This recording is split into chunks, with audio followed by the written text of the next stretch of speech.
Hey y'all, I'm Margaret. And I'm Byron, and we'd like to welcome you to the Beyond I Do podcast YouTube channel. Our first video is an extension of a segment on our podcast called Let's Discuss It. On the show, we discuss trending topics, current events, random thoughts that we've had and discussed and decided to share. For this video, we will be listing our top 10 famous TV or movie couples and why we like them. So I'll start. On the podcast, we gave our top couples, and for me, that was Meredith Grey and Derek Shepherd from Grey's Anatomy. I loved that they met in a very non-traditional way. They had ups and downs in their relationship, and eventually when they decided to commit to one another, they had their ceremony with the sticky notes. And so instead of being legally married, they had a committed relationship. And I love the fact that they didn't need the legalities to be committed to each other. Eventually they did get married, but that was for another purpose. And also there was an episode where Meredith she fell into the river and it was freezing cold, and Derek went in and came out carrying her, and that was it for me. That sealed it. And I have to take your word for that because I didn't. I mean, I saw a few episodes, but I didn't watch it No, not like that. Anyway, my favorite TV couple was Michael and Jenny Kyle from My Wife and Kids. Oh man, that was just I was already a Damon Wayans fan from back in the HBO comedy days, and then they did In Living Color. So that it's just one of those comedians that anything he was in, I would just support. So, but when that show came out, I loved the chemistry they had as far as being a couple. They were young. They started out together. They were high school sweethearts, and we were kind of high school sweethearts ourselves. But they amassed a fortune. He had his trucking company. She had her career, and it was just I love that story being told. A middle class black family just achieving, and even though they had all this success, they still faced the difficulties of raising children. And it was just so real, and I love that. All right, for my second couple, I chose Monica and Q, or Quincy, from Love and Basketball. Yeah, I saw that one. You've seen it several times because of me. I know. I know that here recently it has surfaced, and he was toxic or she was toxic, and I get all of that, but for me, I understand that they were young when they met in middle school, they went to high school together and in college, and I mean, when you're young, you're inexperienced, you make poor choices. So I think that maybe they needed that time to grow and experience life without each other, to then come back and appreciate each other. So I'm sorry, but in the end, when he says double or nothing, that does it for me. So that's my number two couple. In this generation, if they were toxic, yeah, all of us were toxic at some point in time, because that's just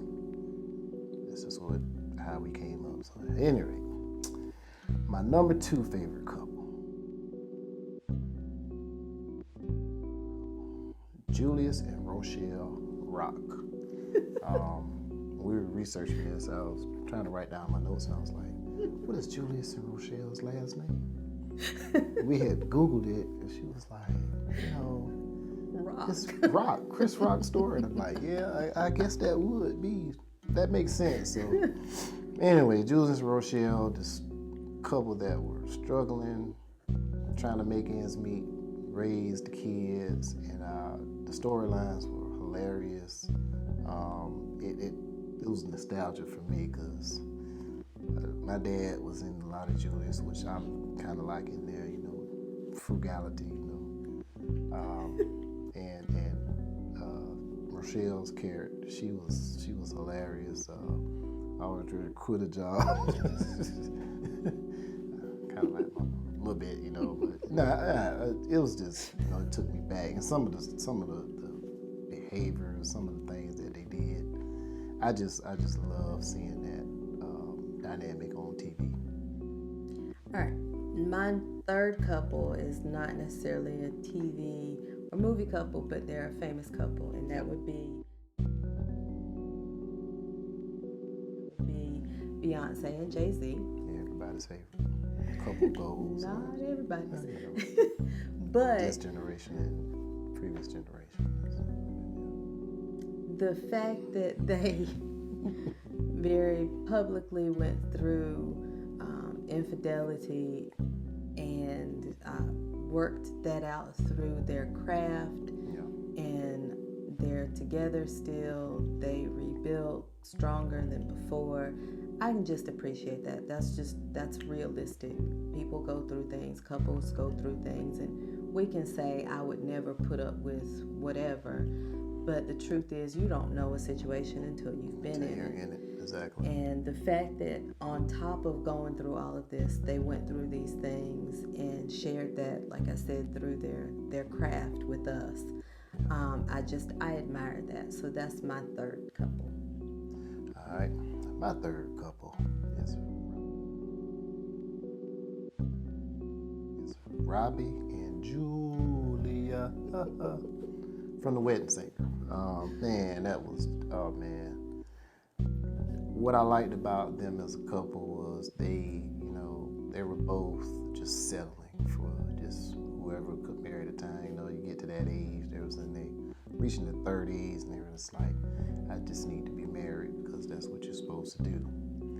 And the fact that they were able to find each other in the midst of having bad relationships and almost marrying the wrong person again. And that was just spoke so many levels. How some people will get to a certain age and they'll want to settle. Just be like, well, I just married this person because we get along.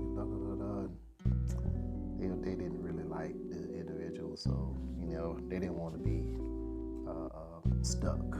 So they found each other, they found true love, and they married each other. I just love them as a couple, so that's my number 3. And my number 4 is also another Adam Sandler character.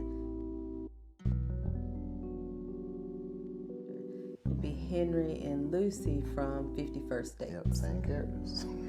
Same couple. Yeah, yep, that's right, the same couple. Yep.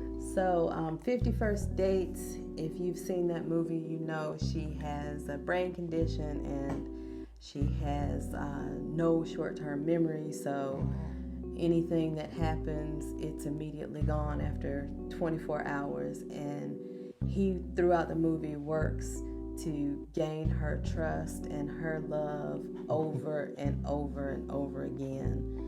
And the level of commitment that it takes to do that, I don't think I have. But I admired it in him, and he was creative with trying to get her to remember who he was. And then in the end, they end up together, and he still does that for her every day. Yep, so I remind her every day for the rest of his life. Yep. How you love me, I know. Strong man. Henry and Lucy are my 4th couple. All right, my number 4 is Andre and Rainbow Johnson from Blackish. Oh man, let me tell you. Andre was a high-class idiot.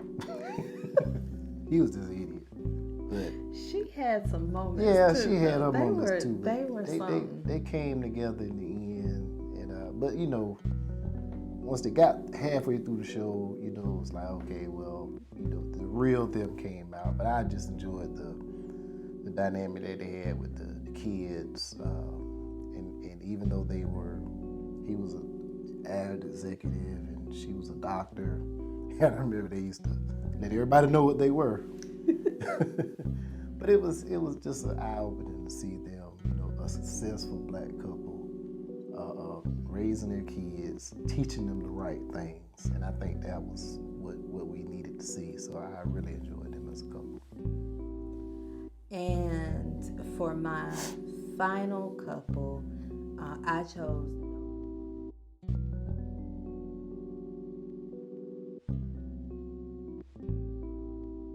Obviously, it's from a novel, but Yeah. and then a movie, but it's a beautiful story. And well, I say that, but you know, people have died of a broken heart. Yeah. But Just at happened any to rate, die, like right Yep. there at the end. Yep. Yeah.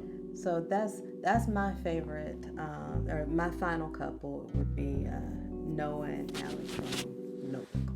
And my final one, I chosen Carl and Harriet Winslow, but I kind of changed it thinking about it because I can't forget about Heathcliff and Claire Huxtable. Now that was the family that they raised us. They raised half of America, especially half of Black America. I just enjoyed the chemistry they had, the way they raised the kids. Their communication was excellent. The way that I just like that, and just seeing a successful doctor, lawyer, again on TV, sending their kids to college, teaching them the right ways, and they still, fell to the alcohol, they still fell to the drugs. They did focus on those episodes. I really like them. So that's my last and final favorite couple. And I know somebody probably be like, y'all list kind of backwards, but it's my list. It is what it is. We can give Carl and Harriet an honorable mention. Yeah, I get them an honorable mention. Except, well, you can. I was against Carl and Harriet because we still don't know what happened to Judy. And until we find out. Yeah. Julie kind of just disappeared. Like, they just wrote her, like, she went upstairs and never came back. Like, I mean, they did have another child, but, she was replaced with Steve, I guess. All right, so there it is, our top 10 famous TV and movie couples. We want to hear from you. Let us know below who your favorite TV, movie, or famous couple is, and why. And also like, subscribe, and follow here. And also check out our podcast, Beyond I Do. Well, take care, and we will holla at y'all.